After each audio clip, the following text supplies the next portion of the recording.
So, welcome once again to BEJOY Counseling Wellness Institute podcast. Today, we have a very special guest with us, a fitness and wellness life coach, Mr. Tanvir. Thank you so much for coming. Thank you so much, Joya, for inviting me. Yes, you're welcome. So today we would like to discuss mental health as well as fitness and why it's so important and how it's connected to the mind and body. As we focus not only on fitness here, we focus on mental health, like psychology, counseling, life coaching. You're also a life coach. So can you give us some words of wisdom and like how that has changed your life personally, first off, and then how you have applied that to your profession? Okay, so I have been working in the industry for last 7-8 years. And the biggest lesson I have learned as a coach, that is, as a human, we are just learning to be human. Yes. Right? Yeah. I consider Earth is a school. Yep. So you are here to learn your lessons. It can be any kind of lessons based on what's your purpose here. Yeah. So my purpose here is to learn, grow, and teach. So I consider myself as an educator. Okay. Right. Yeah. So so I'm a teacher. Also, teaching means you are an advanced student. Yes. Right. So when I'm working with people, I'm not just teaching people. I'm also learning. Right. Right. So the biggest lesson as I was saying, biggest lesson I have, I'm learning, still learning, that is how to understand ourselves in a deeper way so that we can eliminate our suffering and also we can help people at the same time. Yeah. That's what I'm learning. And it's a progressive realization of our potential. Yeah. So what's something that inspired you to become a life coach and fitness and wellness? That's a very loaded question because there is so many levels to it. So when I was a teenager, like 15, 16, like it's been 20 years ago, I was severely depressed. Okay. I was severely depressed and I went through very dark times back then. And I was looking for a way how to feel better about myself because I was feeling unloved. Oh.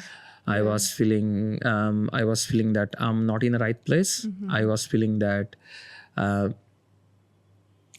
I'm not doing what I'm supposed to do. I was not liking the education part, the formal education part. I was not seeing any benefit from it. So I started looking inward. So I explored 3 things back then. It was only 3 things that really helped me. One is exercise. Okay. Another one is meditation. And third one is personal development books. Okay. Those 3 tools really changed the game for me. Wow. So back then I didn't understood the importance of exercise in terms of like how it elevates our mood, right? So when I was working out, I didn't know that it can it increases my endorphins. It was affecting my brain, how it was elevating my mood. So that was one thing. I was feeling good about the process, the exercise. When I started learning about meditation, I realized that mind and body goes together. So even though I was working out, I was not eliminating the suffering inside me. I was working with my body. You need to work with your mind too. So when I started learning about meditation, and I went through a few courses back then, I realized that if I don't fix my mind directly, exercise won't take me so far. Then I started doing that. So even though I was doing all those things, it was like momentary relief. Then when I started reading about personal development, I got some great personal development books back then. I was very lucky to have those books in my library, home library.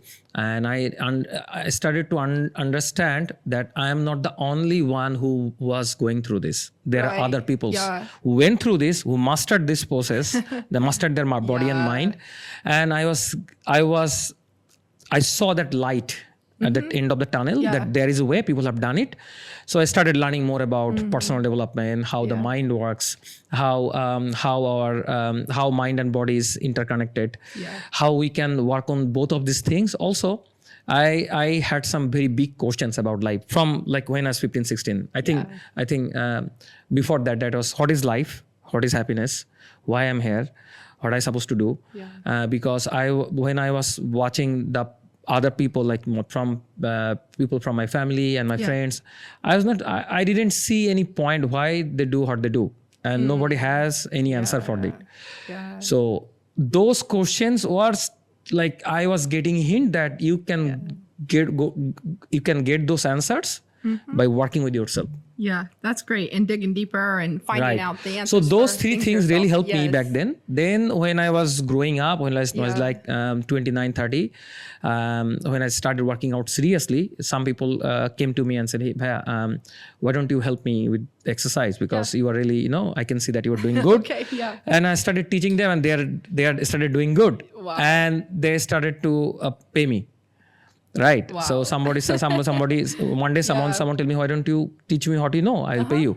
And I saw a future for me that whatever I learned so far, whatever I learned so far, I can teach it to people, and there is no one here who can do that. I realized that if I can do that here, because I didn't have any mentor or coach, if I can be that mentor or coach for other people, it's a good life. Absolutely. That's so amazing, because I think a lot of us have experienced like how basically what we ended up doing is just born out of our own life's crisis sometimes and our own struggles. And sometimes the very hardest things in our life turn out to be the very best things. That's one thing I've learned in my life. And I like to hear that in your story. And I was thinking, when you were saying you learned to question and ask, what's the reason for my existence? Like, I've always been that type of person myself. Like, I have 15 brothers and sisters. Oh my God. I think you know that. Okay. I can't even imagine how it was like. What is it like for you? Yeah. So like, I always felt really different though than the rest of a lot of my siblings, especially like my sister that was closest to me. Like, I was like, you don't think about this. And she didn't seem to care. And I would be like really frustrated with her. Like, like I was always asking why behind everything and questioning my life, my existence anyways.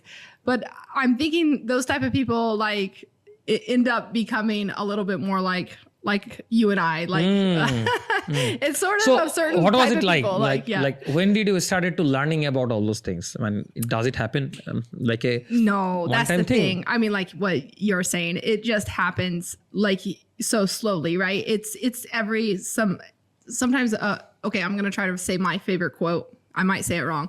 So it's something like, young people, make your decisions today because tomorrow your decisions will make you. And I don't know if I made that up or not, but I've been saying it for a long time. Can you please say that again? So, I mean, there's lots of different ways to say it, but make your decisions today and tomorrow your decisions will make you. Right. Yeah. And so it's like, that's most of life, right? It's just like one little decision leads to the next step in your life. One little decision at a time, and one little choice, and then one little action, one little behavior, all that like makes up who we are. And I'm sure, like for myself as being a life coach as well, I'm sure you agree with that. Like, of course, you're trying to also help people think and change not just themselves, but change their behavior slowly, one step at a time, right? So I loved hearing that part of your story. Yeah, I think that's one thing we don't do much, that is asking questions. So when I was a little person, a little guy, even 10, 15 years ago, I always heard from people, even I read it in so many books, learn how to ask questions. It didn't mean anything from me. What kind of questions you're talking about? Then I realized it's not about like any random questions. Right. It's about questions about yourself. So as a coach, you do the same thing. That is, you ask questions so that people can explore their own thinking, own behavior, right? So I think that's how you need to do more. Absolutely. There are different levels to it.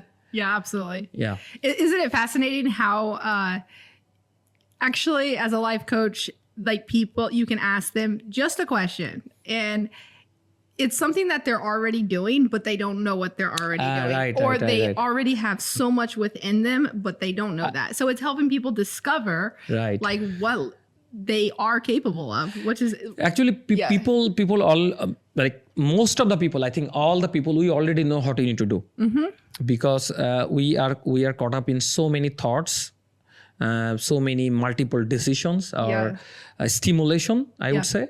Absolutely. So that's why they don't get to have that space to ask questions. I agree. Right. I agree with that. I think creating those spaces and learning how to ask questions is one of the biggest skill people can That's amazing, because I was recently talking with someone. They were doing like a research, and it shows that a lot of like really successful people have actually grown up on a farm.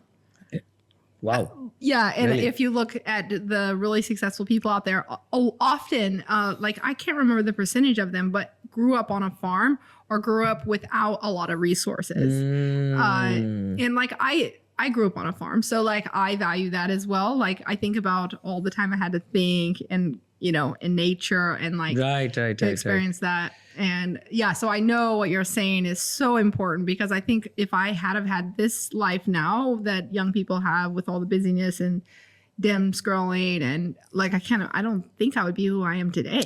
I think we need to adapt. Right. So like social media will be here. Yeah. All that doom scrolling will be here. Right. So as an adult, we have to navigate our younger people. How can they can do it by themselves? Because social media is very new. Like, I think it's like it's turning how many years? Only 18, 20 years. It's still we are the beginning part of social media and technological advancement in terms of like internet. So now things will move faster because of AI and advancement of AI. It will. And so right now all the I think you know about this. So there is called Gen Alpha, who was born after 14, and who is born from last year 2025-26. They will be born Gen Beta or something like that. They will grow up at the age of AI. So for them it will be very easy, right? Crazy. That's crazy. So we need to learn how to, navigate those things so that we can help them. Right. Even as parents, that's a challenge. You don't have kids, right? Oh, yeah. Still, I'm not. Okay. I haven't got kids. Someday soon. Yeah. So, anyways, as a mother, like I'm just like, okay, how do I keep up with my kids? Because even when I think about my youngest, like what they're gonna grow up in is like just significantly different than what I can imagine. I think for mental health, I think the mental health is going through a crisis, especially in Bangladesh too. It is. So it's also because of lot of this, right? Yep. Lot of scrolling and all those things. We don't have any space for like cultivate our own inner being. Absolutely. So I can't even imagine how it's to be like a parent. I have a funny question for you. Speaking of AI, it's just a funny thing that I've noticed with my clients. So have you got the funny AI like stories where like someone's told you like they're like, well, this is what ChatGPT told me, and like I'm still adjusting to it, but like it's kind of funny to me actually when I get it, and I just smile and listen. I don't say anything, but they're like, I was like, so okay, then why are you here? Because they're like, actually ChatGPT can tell me everything. And they were like, well, it's not the same as having like the emotional connection with a person, right? Because that's the main essence. I don't know about you as a life coach. But so the thing is, I got clients and I talk to people who is like, they're heavily into ChatGPT and getting. So there are recent studies that they're saying that if you use too much AI or ChatGPT, you are declining your cognitive ability to think.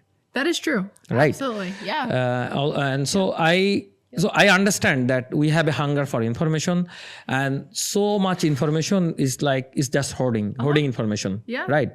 Unless someone take action based on those knowledge, it's not going anywhere. Right. They are not changing their life. They are not transforming their life. Right. So even before the podcast, I was telling you that this year is for me is like a execution year. Yeah. Right. So we already understand what we need to do. We just need to do it. That is so true. And so many times it's like that. I was talking a little bit more about like of course this is more from a therapeutic perspective, but when someone says like, yeah, I plugged in all the relationship issues I was having, and ChatGPT said, I'll give you an exit plan. I think this is a very bad situation you're in. I'll give you an exit plan. I had someone tell me that, and then they were like, so I realized ChatGPT told them to do that. Yeah, no, it will. If you put in all your problems and everything, sometimes it will. It will come up with all the solutions real fast. And like the problem is, it's not always. Maybe they didn't quite put in all the details, or maybe they're not a human, so they can't understand everything, all the dynamics. And also, so it has a way to agreeing with you a lot of stuff, right? So that's how it designed to do. Recently, I heard a lawsuit. Someone won a lawsuit because it had told them to do something. Right. Like it was somebody that was like schizophrenic, I guess. And like he even believed like the red light was going to hurt him, that his mom was poisoning him. And so it affirmed him. And I think he murdered somebody. Like, I actually don't know the details. I just briefly heard it. So I got clients, and I got people who like they planned out all their exercise nutrition program from ChatGPT, and they show me that they showed me the program, and I realized that this is a pretty perfect program for you. Yeah. But it's better than for a lot of coaches who doesn't understand how to design programs. Right. Yeah. Still, it was not helping them because they don't have the clarity. Yeah. So one thing is about having a list of things that you want to do, is like a prescription. Right. Another one is like having clarity that how they can implement it on their own life. Exactly. So I think that's the problem that a lot of people are struggling with, and a lot of I think more people will struggle with the same thing in future. Right. And the amazing thing about therapists, life coaches, is you cannot substitute human connection in relationship with AI. Right. But over the time, AI will develop like human-like emotions too. That's true. Yeah. Because we can like, it will be a different world. Yeah. But when somebody authentically cares about you, thinks about you, gives you sympathy, that's the main place of a therapist. Right. I know AI can do it, but it's still like in your mind, it's not authentic. Like it's not. Yeah. So some people like for me, I talk to AI the whole day. Okay. In different parts, like to understand, like they are my like AI is my thinking partner. Yeah. I call it as a thinking partner, not my advisor. Right. So I talk to him, and I ask it to dissect my thinking, how I am taking things. Right. So there are different ways to use that thing. But if anyone use it to diagnose their problem, without proper professional, especially the mindset part, the mental health part, I think they're doing it wrong. Yeah, well, it can be a huge risk. It could maybe get it right, but it's a lot of times at huge risk for error. So anyways, that's kind of a funny thing because it's something I've experienced a lot more recently, and it's kind of shocked me, like some of the things people will tell me. But this is very interesting. I'm loving this. I'm loving this process. You know, I think you're probably more of a wellness coach, right? And so I'm more of a relationship coach and even therapeutic coach. Right. So because I do have a background in psychology, so we focus on psychology. Most of my clients they came to me for definitely they're changing their like lifestyle, losing weight, but my uniqueness factor is I understand about the human psychology and how to help them behaviorally. So that's why I say the fitness and wellness life coach. So I help them not just to figure out their exercise nutrition. I help them to figure out their lifestyle, how they think about life, so that they can implement it better. I think like working with it holistically gives me that advantage as a coach. Yeah, that's really wonderful. Going back to you in the beginning, you were talking about what inspired you. You were telling your authentic story, which that was great to hear. Thank you for sharing. You said you started reading a lot of books. Is there a book that you can recommend? Yeah. I have a lot of book recommendation. What's the number one? So there is no number one. I would say there are different segments. Like if anyone is struggling internally, like they are looking for a spiritual dimension, or I would say like they want to understand themselves better, there are few books. Only books is just a guideline. It doesn't help you with anything. Right. So I think the number one book I would recommend people to read is The Power of Now. The Power of Now by Eckhart Tolle. Okay. Why? Because, by the way, I carried this book 2 years in my backpack. Okay. Then I was ready for it. All right. So I truly believe that a book is not a solution for for all the timeline you are going to have in this world. Right. For different stages of your life, it's a different kind of book. Right. So what's it about? So the book is by Eckhart Tolle. On the cover of the book, it was written, "A Guide to Spiritual Enlightenment." Okay. It was very simple. It's like how you can create spaces so that you can be more present in your life. Okay. Right. Yeah. So he was on this book. You can take out, let's say, 2-3 things. One is how we are as a collective consciousness, how we are deeply conditioned by the society, by the culture, or deep biological conditioning that is blocking us to see the reality. Number one.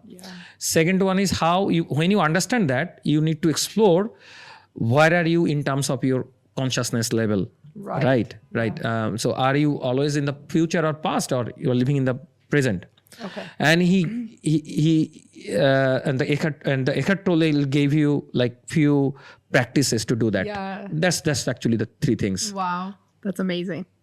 Yeah. So that reminds me of a TED Talk I did recently. But here at BEJOY Counseling and Wellness Institute, we are very much focused on mental health from a holistic point of view. Holistic means that our mental health matters. Like that means our thoughts and our brain and how we take space away from our day or routines.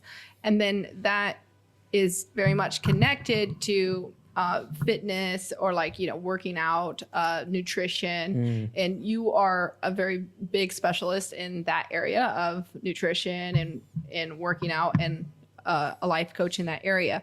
So let's talk about how mental health connects to the body and why it's important. I guess when I think about mental health, it doesn't have to just do with some out there concept that we just think thoughts and they're in the air or something.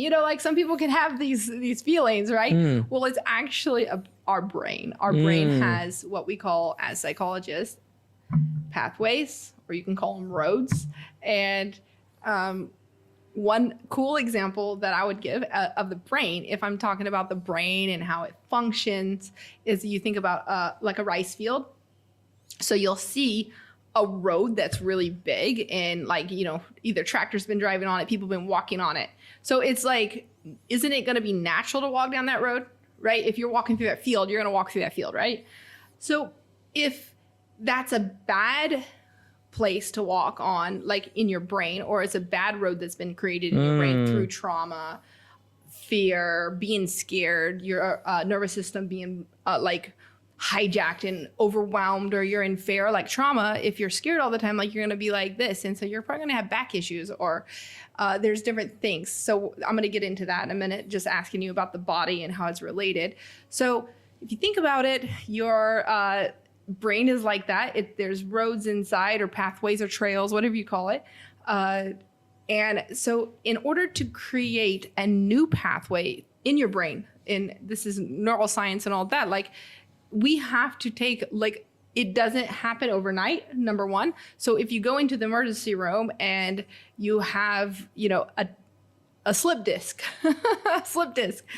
they look at you and observe whether or not it's an emergency, how long it's going to take to recover, whether or not you need surgery. And then they decide, in most cases, that you need months of therapy. If it's really bad, right? It's a bulged disc or whatever it is, then you need therapy. And it doesn't happen overnight. I explain this to clients when they come in. So it's a process, right?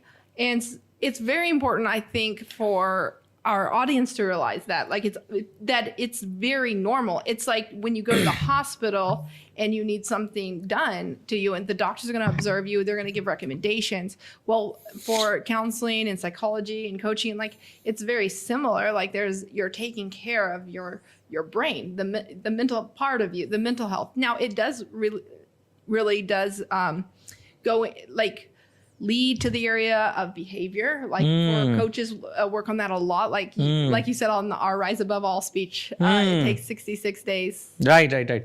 So the thing is, let's talk about how exercise affects your body and mind. Yeah. Right. Yeah. So when you're working out, there are many levels to it. So when you're working out, what happens is your brain releases neurochemical, right? Yeah. So it releases. Let's say if you start walking, just walking, nothing exercise, like heavyweight exercise, within 5 to 10 minutes, your brain releases endorphins. Wow.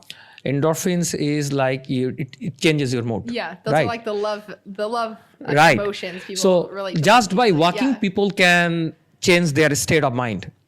Number one.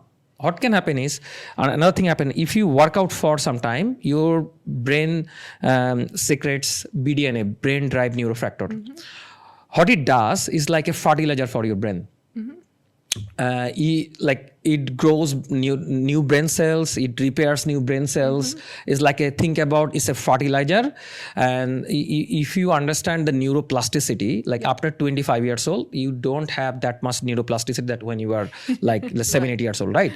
By increasing BDNF through exercise, and there are a lot of ways you can do that. Exercise is the easiest way to do that. That's what I believe. You can grow new brain cells. Till you die at your old age. Overnight, like a couple times of exercising. Is it Yes. possible? Even if you just work out, if you just start working out, you start releasing that thing. But just in one time working out? One time you can do that, but it's still not your behavior or habit. Okay. Right. So if you think about that, it's told me the behavior and habit is like a repeated pattern. Yeah. You don't have to do it regularly. You don't do it regularly, right? So if you want to install habits like say exercise, so there are studies that if you want to install a habit, you have to do something for 4,000 repetition, or I think 400 repetitions or something. Yeah. But there are easier way to do it. You can do it only with 20 to 25 repetition. That's if you enjoy it. Right. So Okay. if you are enjoying the process like exercise, Interesting. you can do it faster. And think about other things what happens. So a lot of people struggle with overthinking, right? Right. So when you work out, what happens is your brain, there is a part of your brain. What happens there is called transient hypofrontality. When it happens, so it's like a mute button for your overthinking, right? So you have to focus on the movement, and that's what helped me when I was struggling with mental health and overthinking and anxiety back then. And it's still to this day I exercise because I have